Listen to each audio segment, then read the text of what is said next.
Hello everyone and welcome back. In this video, I'll show you how to group objects in Tinkercad in 2026.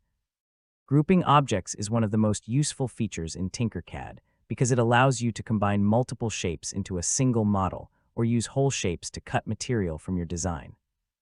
Let's get started. First, open Tinkercad in your web browser and sign in to your account. From your dashboard, open an existing project or create a new design.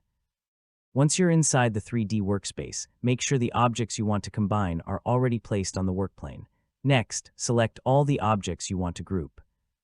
You can do this by clicking and dragging a selection box around them, or by holding the *shift** key while clicking each object individually.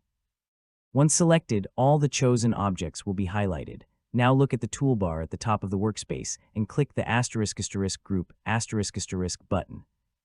You can also use the keyboard shortcut *Control G* on Windows or *Command plus G* on a Mac.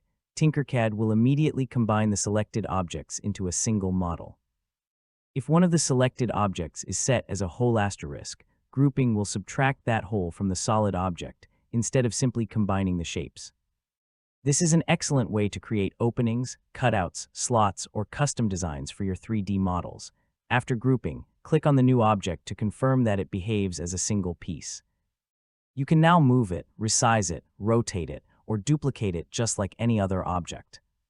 If you ever need to edit the individual shapes again, simply select the grouped object and click the *Ungroup** button in the toolbar.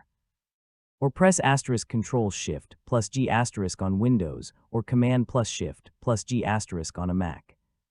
This separates the objects so you can modify them individually before grouping them again. Grouping objects is an essential skill for creating clean, professional-looking 3D models and preparing designs for 3D printing. And that's how to group objects in Tinkercad in 2026.